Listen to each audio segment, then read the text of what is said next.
Berdasarkan Peraturan Menteri Desa Nomor 21 Tahun 2020 tentang Pedoman Umum Pembangunan Desa dan Pemberdayaan Masyarakat Desa, mengamanatkan bahwa SDGs Desa merupakan arah kebijakan pembangunan desa dan pemberdayaan masyarakat desa. SDGs Desa adalah upaya terpadu pembangunan desa untuk percepatan pencapaian tujuan pembangunan berkelanjutan.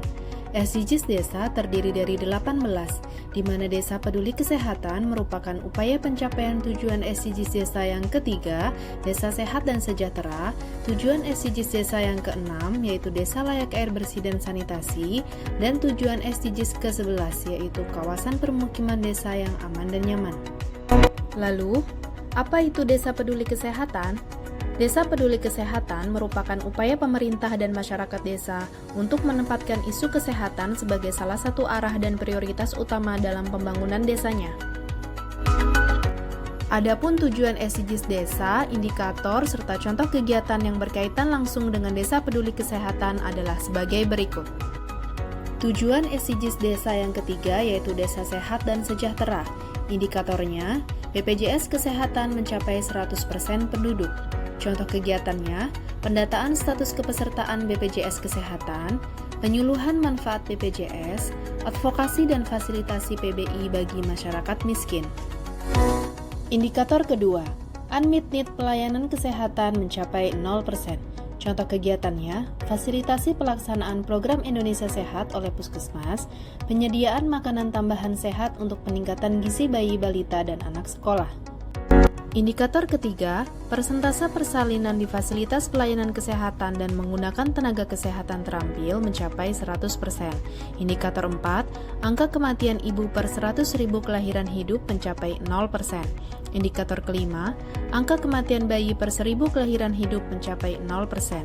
Contoh kegiatannya, aktivasi program Ayah Siaga, kelas ibu hamil dan layanan bidan di desa, penyediaan layanan pemeriksaan ibu hamil dan identifikasi dini kehamilan berisiko, pendampingan ibu hamil, nifas dan menyusui oleh kader.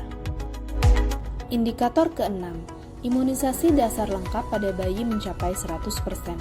Contoh kegiatannya, peningkatan pengetahuan dan keterampilan kader, swapping imunisasi.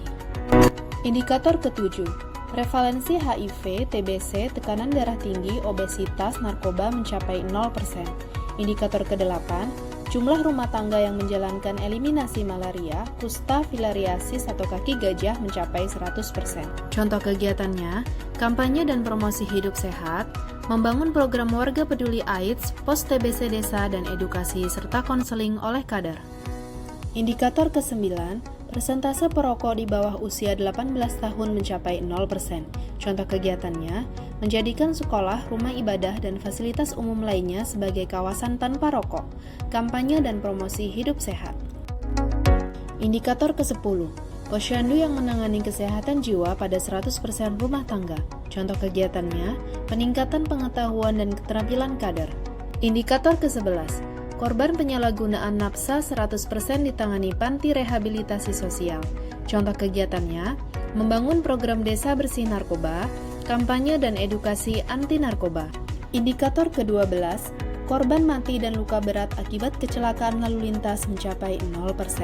Contoh kegiatannya, analisis kesiapsiagaan kasus kecelakaan lalu lintas, edukasi dan penyuluhan keamanan berkendara. Indikator ke-13, prevalensi pemakaian kontrasepsi pada orang usia produktif mencapai 100%. Indikator ke-14, angka kelahiran pada remaja usia 15-19 tahun mencapai 0%. Indikator ke-15, total fertility rate di bawah 1,5. Contoh kegiatannya, membangun program Kampung KB, fasilitasi pelaksanaan layanan kesehatan produksi. Indikator 16, akses terhadap layanan sumber air minum layak mencapai 100%. Indikator ke-17, akses terhadap jamban sehat mencapai 100%. Dua indikator ini berkaitan dengan tujuan SDGs Desa yang ke-6, Desa Layak Air Bersih dan Sanitasi, dan tujuan SDGs Desa yang ke-11, yaitu Kawasan Pemukiman Desa Aman dan Nyaman. Contoh kegiatannya, fasilitasi pelaksanaan rencana pengamanan air minum, pembangunan sarana MCK, sanitasi berbasis masyarakat. Demikian video panduan fasilitasi Desa Peduli Kesehatan. Terima kasih telah menyaksikan.